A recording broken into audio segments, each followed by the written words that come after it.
Hello students, today we are going to talk about social intelligence. In the last video, we talked about emotional intelligence.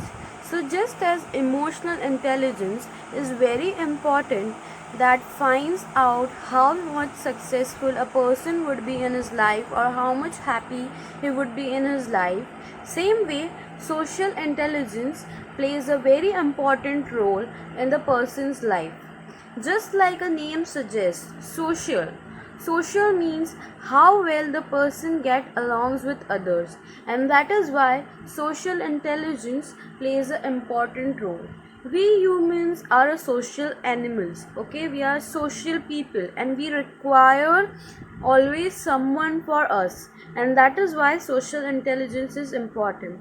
In this video, we are going to see social intelligence and artificial intelligence as well, which are the two parts of your second chapter, and it is the ending of your second chapter. So let's begin with social intelligence first. These are some of the terms which are similar to social intelligence, which a layman uses in his daily life, like sociability and friendliness. We will begin with activity 6 given in your textbook. There are three examples of social intelligence that are being shown over here. First one, Chetan, a very intelligent adult, fails to cope up with the simple challenges in life. He feels very lonely. His relationship with parents, wife, and colleagues are extremely problematic. Second example is of Sagar. Sagar, a bank manager, has a good relationship with others, but sometimes he becomes angry without reason and talks rudely to his subordinates. Third, Anil, a young entrepreneur, got very less marks in his degree examination. However, by his hard work, excellent communication skills, and ability to maintain friendly relationship with all, he has become a successful in his business and is living his life very happily. So in all three examples, you can see that their intelligence scores or their examination score did not define how well they are going with others or how well they are doing in their life, and what mattered over here is their social intelligence. So as you can see in the first example above, that Chetan is a very intelligent adult, but at the same time he is facing a problem with his parents, wife, and colleagues. Second example shows that Sagar is a good bank manager and is having a good relation with others. But what is happening over here? Sometimes he's doing well with others and sometimes he's rude. So over here the situation is quite tricky. And in the third, you can see that Anil didn't do well in the exams. He didn't do well in the degree exams. But what happened over here? Since he had a good communication speaking skills and he had a friendly relationship with others, he tend to be more successful as compared to the above two. And that is why Anil is a person who has a high social intelligence. So it is very much important that a person to be successful and to be happy in his life, he should have this two kind of intelligence. First one that we talked earlier, that is emotional intelligence, and the second is the social intelligence. So, definition of social intelligence is given in your textbook. We will read it. E.L. Thorndike, a psychologist from Columbia University, proposed the term social intelligence for the first time in 1920. So, E.L. Thorndike was the first person to establish this term in 1920. Howard Gardner included interpersonal intelligence in his multiple intelligence theory. So, if you remember uh, the chapter personality that we are going to see in the next year, there they have mentioned what the multiple intelligence theory is. So that there I will explain you. Then, according to Carl Albrecht, social intelligence is the ability to get along well with others and to get them to cooperate with oneself. Okay, so here is what the definition of social intelligence is. Social intelligence is the ability to how well you can get along with others and to get them cooperate with your own self also. It is not just that you are getting along with others, you also make sure that others like your company as well. Okay. So now, according to Carl Albrecht, our behavior towards others falls somewhere in the spectrum of toxic behavior and nourishing behavior. So our behavior falls in between of toxic and a nourishing behavior. Okay, so we will understand what toxic behavior is and what nourishing behavior is. So the person having a toxic behavior is going to devalue others, he's going to refuse cooperating with others, he's going to talk negatively, he's going to discourage others. Okay, so this is kind of a toxic behavior. A continued pattern of a toxic behavior indicates a low level of social intelligence. Since social intelligence talks that the person should get along with others, so if he is not getting along with others, if he is talking negatively with others, then that person has a low social intelligence. Now don't confuse a low social intelligence with a person who is an introvert. These are both a separate term. Okay, introvert person likes his own company, he wants to stay in his own space, but he gets along with others. When other approaches him, he is going to talk to them very nicely, he is going to talk positively to him. But a person who is having a low SQ, that is social quotient, that person is always going to devalue others, he is not going to cooperate with others. Okay, so there is a difference between a low social intelligence and an introvert person. Please keep this in mind. Next we are talking about a nourishing behavior. Okay, so that would be a positive talking person, encouraging person. So these are the examples of a nourishing behavior. So that is how they have shown us over here where this spectrum lies. Okay, so if we see the last examples, three examples of Chetan, Sagar and Anil. So Chetan is having a very low level of social intelligence, so his behavior is very much toxic. Sagar is like he will get along also with others, and sometimes he's going to talk rude also. So he is having an average level of social intelligence.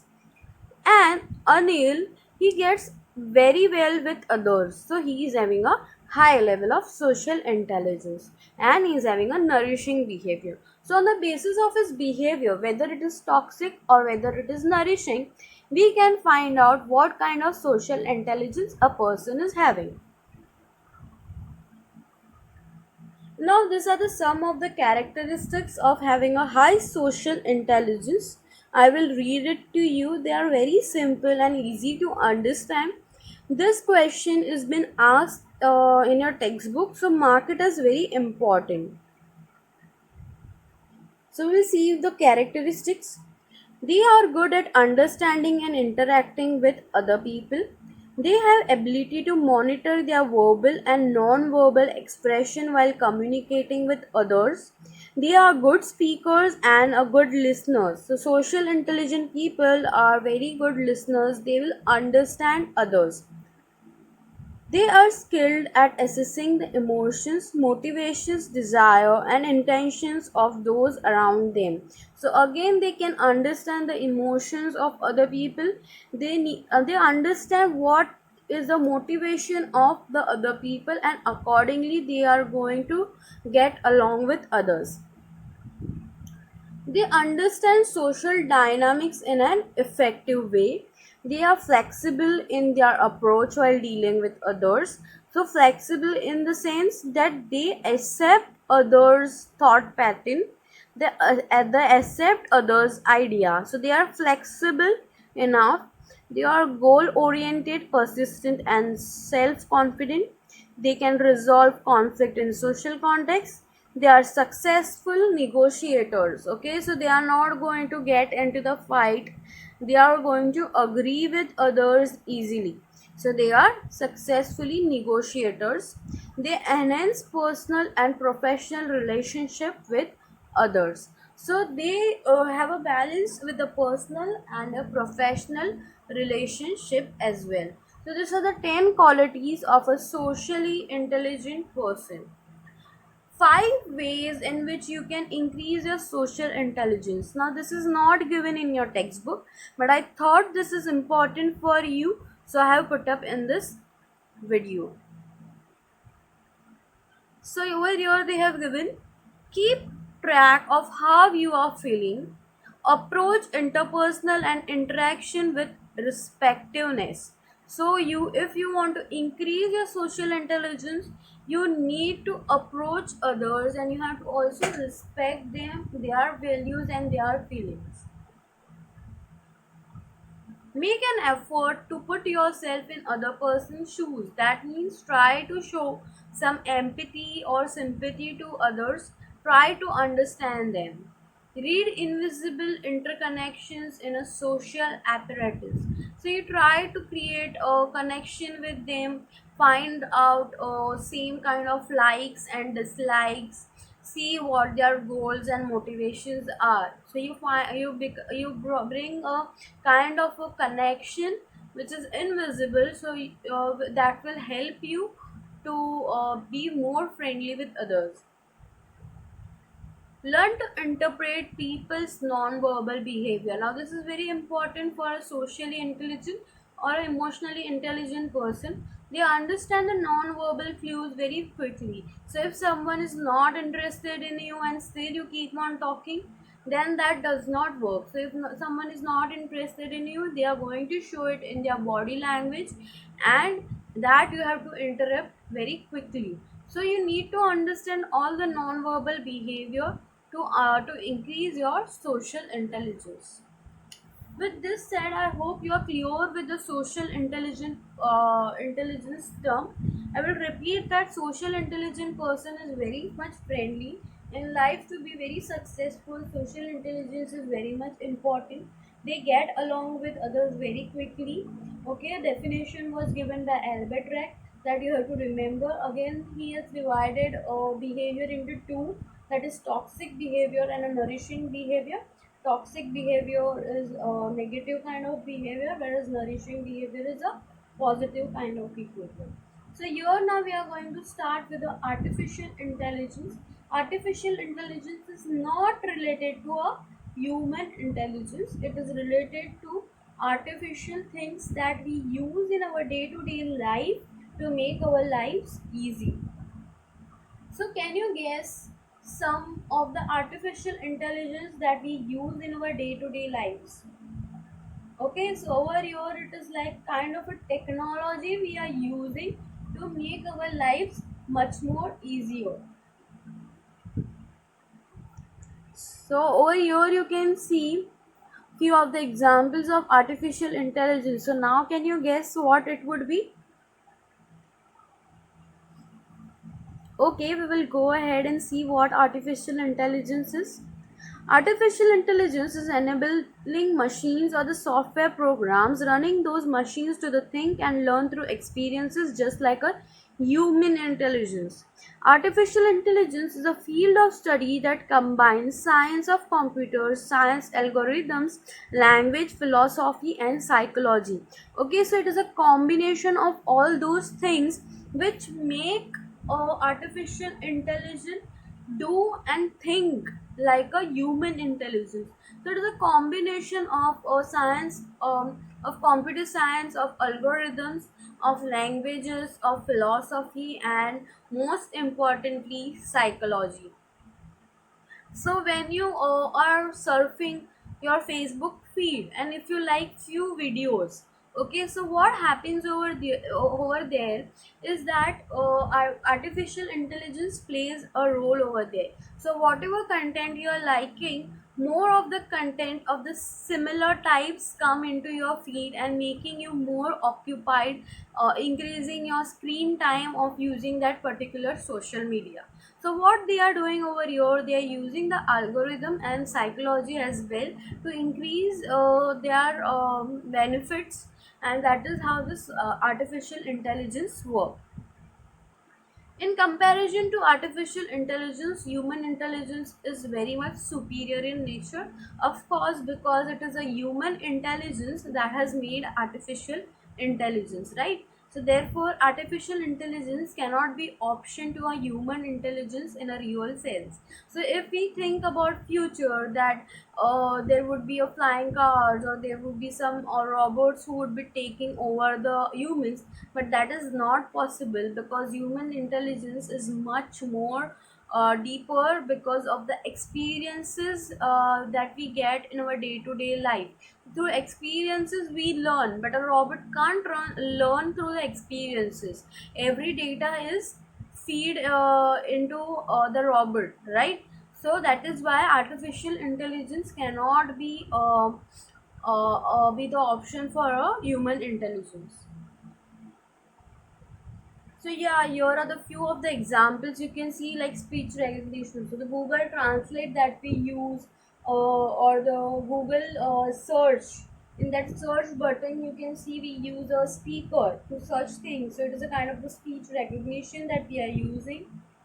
Then natural language processing, spam filtering from the email. So you have a spam box who filters from the email. Then there is a medical diagnosis that we do, detecting the fraud in economic transactions, weather forecasting. So all this is done by a artificial intelligence or the technology. Okay, here are the another examples, like a video game is also artificial intelligence. Then a virtual assistants that we use in our daily life, like Siri, we have Alexa, we have Cortana, right? We have also Google one that is there in our phone, Google Assistant. So we just talk to her and she replies. Okay, so it is also kind of a artificial intelligence that is going on there. Then there are chat boots which chat with us. Then there is a entertainment like Netflix and YouTube. So whatever you search, you get lots of option over there. And later on, when you close the window again, you open it, you will see the content related to it. So that is also artificial intelligence. And the last one is automobiles. So in our cars, also artificial intelligence is being used. So artificial intelligence plays a quite important role even in our life, but it is quite different from a human intelligence. Fine. So with this said, I hope you're clear with the today's two topic, that is social intelligence and artificial intelligence. If you have any doubts, you can put it in the comment box or feel free to contact me. Thank you. Happy learning. Bye. Take care.